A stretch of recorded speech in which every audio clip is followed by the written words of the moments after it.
പ്രതിവർഷം 10,000 കോടിയിലേറെ ഇംഗ്ലീഷ് മരുന്നുകൾ മാത്രം വിറ്റഴിയുന്ന വമ്പൻ വിപണിയായ കേരളത്തിൽ വ്യാജമരുന്നുകൾ സുലഭം. തിരുവനന്തപുരം, തൃശൂർ, കോഴിക്കോട് ജില്ലകളിൽ ഡ്രഗ്സ് ഇന്റലിജൻസ് വിഭാഗത്തിന്റെ നേതൃത്വത്തിൽ നടത്തിയ പരിശോധനകളിൽ 2 ലക്ഷത്തിലധികം രൂപ വിലയുള്ള വ്യാജമരുന്നുകൾ പിടിച്ചെടുത്തു.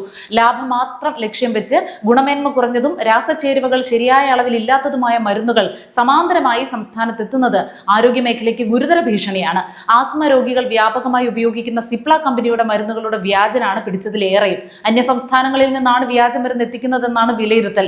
വ്യാജമരുന്ന് ശൃംഖലയിൽ നിന്ന് മരുന്നുകൾ വാങ്ങി വിൽപ്പനയ്ക്കായി സ്റ്റോക്ക് ചെയ്തിരുന്നത് കണ്ടെത്തിയതിനെ തുടർന്ന് തിരുവനന്തപുരം ബാലരാമപുരം ആസ്ഥാനമായി പ്രവർത്തിക്കുന്ന ആശ്വാസ് ഫാർമ, തൃശൂർ പൂങ്കുന്നം ആസ്ഥാനമായി പ്രവർത്തിക്കുന്ന മെഡ്വേൾഡ് ഫാർമ എന്നീ സ്ഥാപനങ്ങൾക്കെതിരെ ഡ്രഗ്സ് കൺട്രോൾ വിഭാഗം നടപടികൾ സ്വീകരിച്ചു. ഈ സ്ഥാപനങ്ങൾക്കെതിരെ കേസെടുത്തു. സ്ഥാപനങ്ങളുടെ ഡ്രഗ്സ് ലൈസൻസുകൾ റദ്ദാക്കും. സംസ്ഥാനത്തിന് പുറത്തു നിന്നും മരുന്ന് വാങ്ങുന്ന വ്യാപാരികൾ നിർമ്മാതാവിൽ നിന്നും വ്യാപാരികളുടെ പക്കലേക്ക് എത്തുന്നതുവരെ വിതരണ ശൃംഖലയിൽ നിന്നുള്ള എല്ലാ ബില്ലുകളും സൂക്ഷിക്കേണ്ടതും പരിശോധനയ്ക്ക് ഹാജരാക്കേണ്ടതുമാണ്. പരിശോധനയിൽ മതിയായ രേഖകൾ ഇല്ലാതെ നിയമവിരുദ്ധമായ മരുന്നുകൾ സൂക്ഷിക്കുന്നത് കണ്ടെത്തുന്ന പക്ഷം പ്രസ്തുത സ്ഥാപനങ്ങളുടെ ഡ്രഗ് ലൈസൻസുകൾ റദ്ദാക്കുന്നതാണെന്ന് സംസ്ഥാന ഡ്രഗ്സ് കൺട്രോളർ അറിയിച്ചു. വ്യാജമരുന്നുകളുടെ പറുദീസയായി മാറിയിരിക്കുകയാണ് കേരളം. ഉത്തരേന്ത്യൻ സംസ്ഥാനങ്ങളിൽ നിന്നും മറ്റും മായം കലർത്തിയ മരുന്നുകൾ വ്യാപകമായി സംസ്ഥാനത്ത് പ്രചരിക്കുന്നുണ്ട്. പരമാവധി വിൽപ്പന വിലയിൽ നിന്ന് വളരെ കുറച്ചാണ് വ്യാജമരുന്നുകൾ വിൽക്കുന്നത്.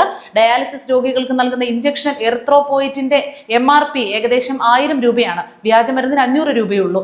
ക്യാൻസറിനുള്ള മോണോക്ലോണൽ ആന്റിബോഡി വിഭാഗത്തിൽപ്പെട്ട മരുന്നുകളായ റിജുസിമാബ്, ട്രാസ്റ്റസുമാബ് തുടങ്ങിയവയുടെ MRP 35,000 രൂപയാണെങ്കിലും 7,500 രൂപയ്ക്ക് ലഭിക്കും. കമ്പനി ഡിപ്പോയിൽ നിന്ന് ഡിസ്ട്രിബ്യൂട്ടർമാർ വഴിയാണ് മെഡിക്കൽ ഷോപ്പുകളിലും ആശുപത്രികളിലും മരുന്നെത്തേണ്ടത്. ഈ രീതിയിലല്ലാതെയാണ് കേരളത്തിൽ മരുന്നെത്തുന്നത്. നിയമത്തിലെ പഴുതുകളും ഓൺലൈൻ മരുന്ന് വ്യാപാരം പ്രോത്സാഹിപ്പിക്കുന്ന സർക്കാർ നയങ്ങളും വ്യാജന്മാർക്ക് തുണയാവുകയാണ്. സംസ്ഥാനത്ത് 150 ഡ്രഗ് ഇൻസ്പെക്ടർമാർ വേണ്ടിടത്ത് 47 പേരാണുള്ളത്. ഇതേ തുടർന്ന് മരുന്നുകളുടെ ഗുണനിലവാര പരിശോധന കാര്യക്ഷമമല്ല. ബില്ലുകളില്ലാത്ത, നിർമ്മാതാക്കൾ ആരെന്നറിയാത്ത മരുന്നുകളും അനധികൃതമായി വിദേശത്ത് നിന്ന് ഇറക്കുമതി ചെയ്ത മരുന്നുകളും ഇവയിൽ ഉൾപ്പെടുന്നു. നർക്കോട്ടിക് മരുന്നുകൾ, ലൈംഗികോത്തേജക മരുന്നുകൾ, വൃക്കരോഗ മരുന്നുകൾ, സൗന്ദര്യവർദ്ധനയ്ക്ക് ഉപയോഗിക്കുന്ന മരുന്നുകൾ, സ്റ്റിറോയിഡുകൾ തുടങ്ങി ആന്റിബയോട്ടിക്കുകൾ വരെ വൻതോതിൽ വിറ്റഴിക്കപ്പെടുന്നു. GST നിലവിൽ വന്ന ശേഷം ഇന്ത്യയിൽ എവിടെ നിന്നും മരുന്നെത്തിക്കാം എന്ന പഴുതു മുതലെടുത്താണ് വ്യാജമരുന്ന് ലോബിയുടെ പ്രവർത്തനം. വൻകിട മരുന്ന് കമ്പനികൾ പോലും വ്യാജന്മാരുടെ ഭീഷണി നേരിടുന്നുണ്ട്.